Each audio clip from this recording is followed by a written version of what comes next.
Ignition sequence start. 6, 5, 4, 3, 2, 1, 0. Liftoff. We have a liftoff.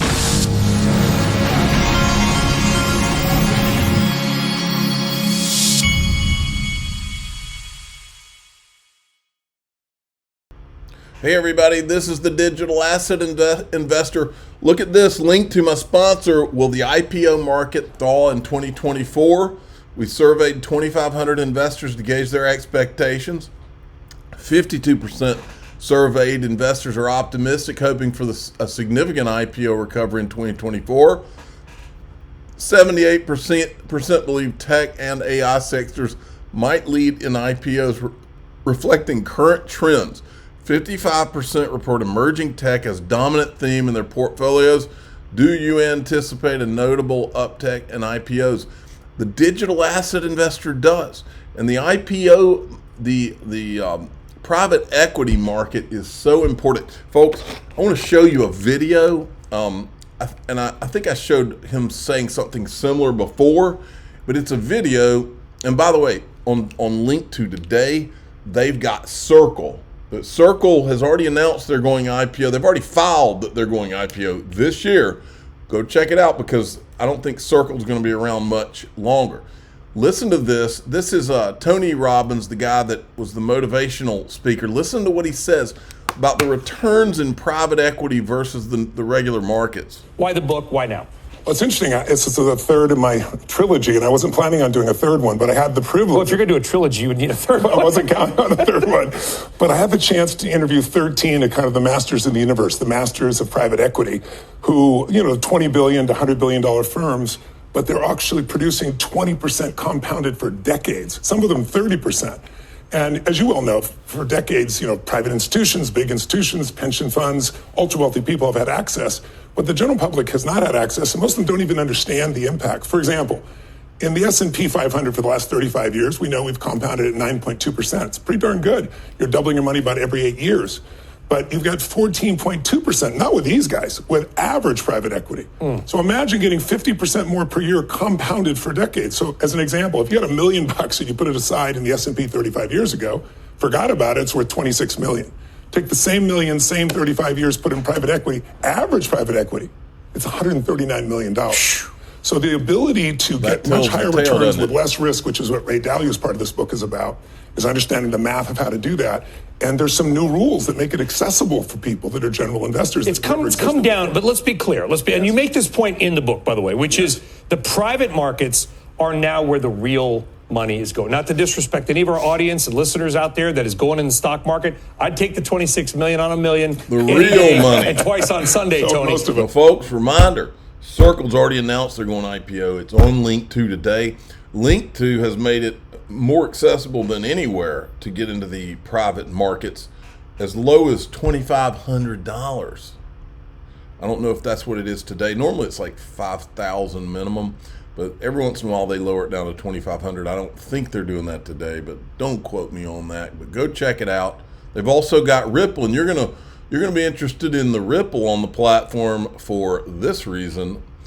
You are right now watching Ripple become the Amazon of digital assets.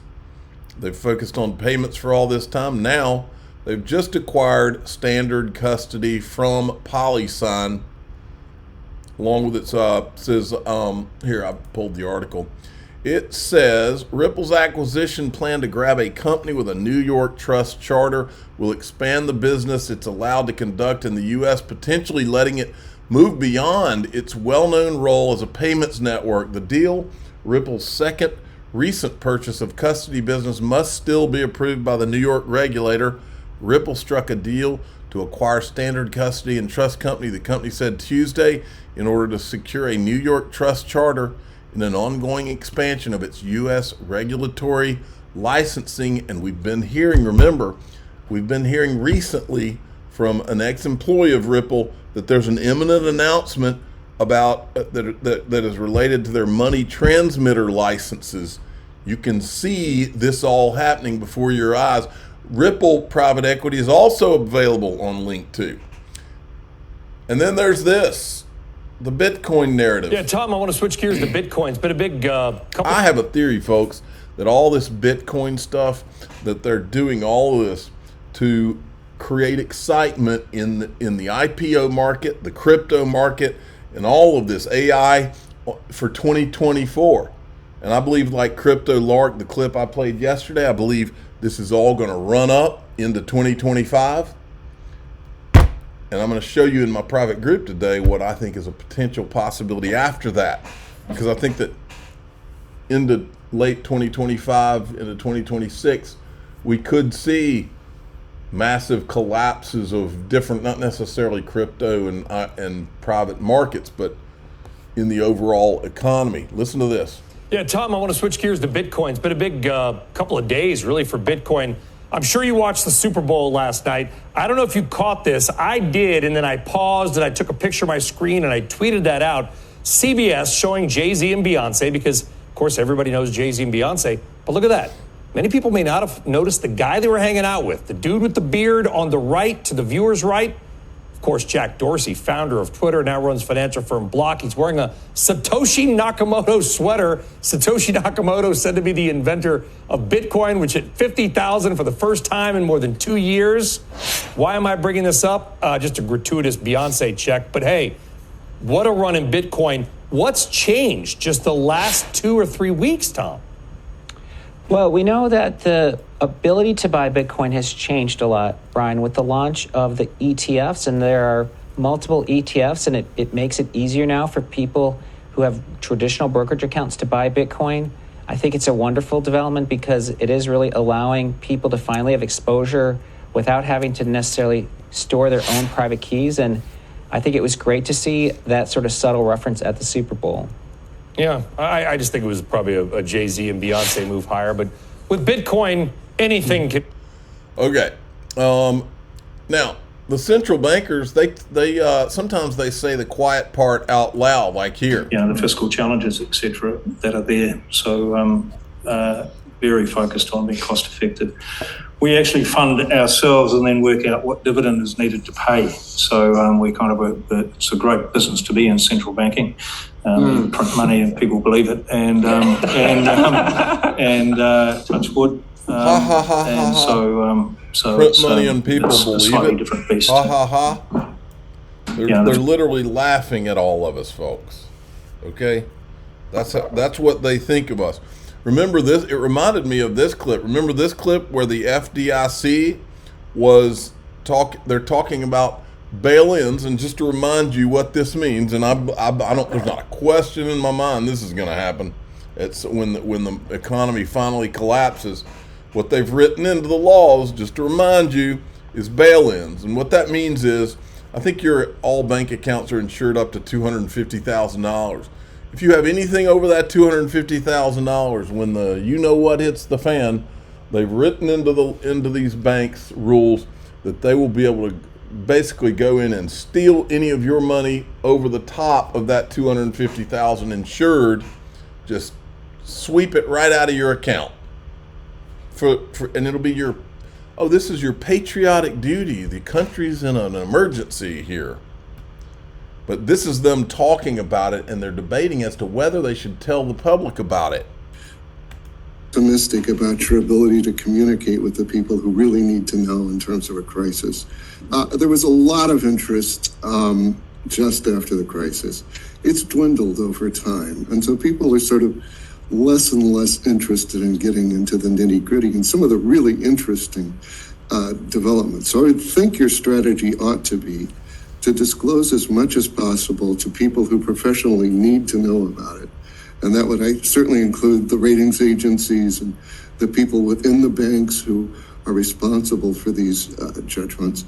And simply have publicly available a place where people can go if they need to know more. Because we're dealing with a society where people are getting their information. So this guy's basically saying he thinks people need to know about these bail-ins. We need to let them know about what's coming. There's just no patience, I think, for going through the elaborate and careful planning that has gone on. It should be there. It should be accessible when people need to know. But I don't think you have much hope of reaching a public that doesn't have a professional need to know.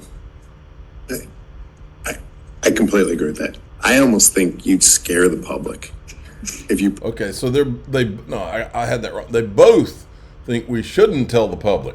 Like, why are they telling me this? Should I be concerned about my bank? Like, my insurance company doesn't tell me what they're doing with my assets. They just assume they're going to pay my claim, right? I think you've got to think of the unintended consequences of taking unintended consequences of being honest with the American public, who all these people think are a bunch of morons, and they have to take care of you like you're a little kid. Like, that has more full faith and confidence in the banking system than maybe people in this room do. So they're laughing now about how we all out here, all us peasants, we have faith and confidence in the banking system, but the people at the FDIC do not. They're laughing at us again. I just wanted to show you that, just to remind you. Check this out. Fruition Productions is doing the XRP Unleashed documentary. They're going to be recording in Washington, D.C.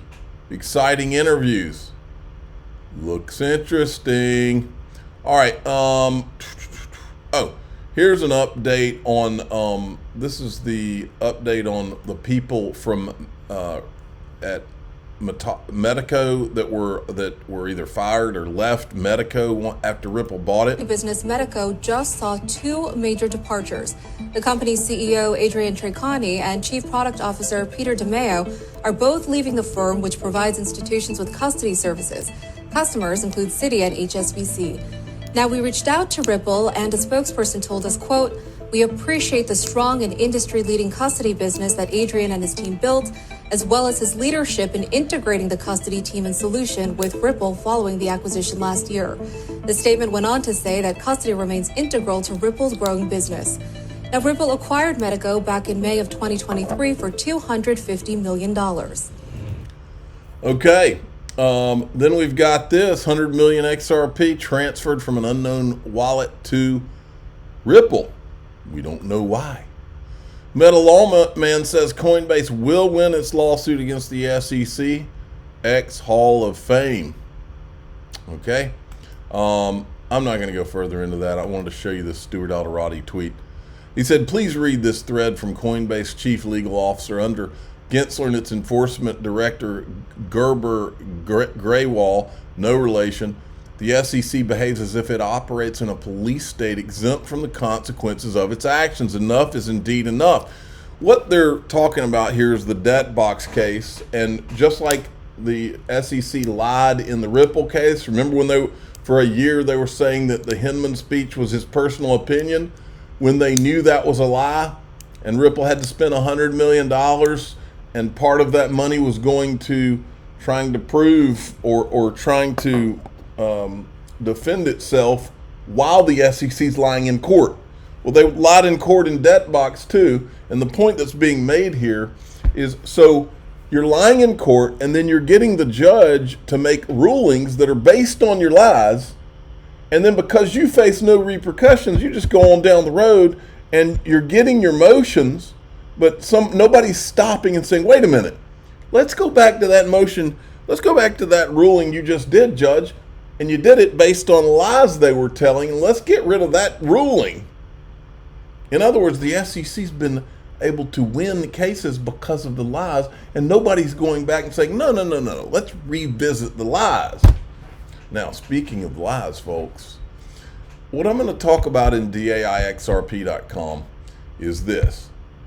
Right now, you're seeing this narrative, and the narrative is Bitcoin ETF, and then we're going to get an Ethereum ETF, and all of this, and then Bitcoin down with governments. You know, Bitcoin is the anti-government thing, and That's what you're seeing.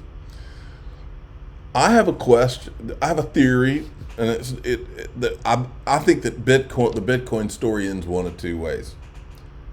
Either Bitcoin is going to be allowed to survive, okay, and I do mean allowed, or the other scenario is that they were going to let Bitcoin be the last hurrah for the rogue crypto, the down with the bank stuff, because ultimately the government's going to win.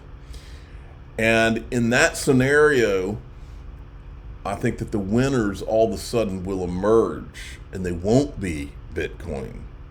They won't be the ones that are doing the down with the government stuff. I'm going to cover that scenario in the private group. I'm the digital asset investor. I'm not an investment advisor. This is for entertainment purposes only. Please subscribe, hit the like button, and tell your friends and family. If you want to know how, in my gut, I've always felt this is how the story ends with Bitcoin. And this is how the story really, I guess, begins with the ones, the chosen ones. Okay.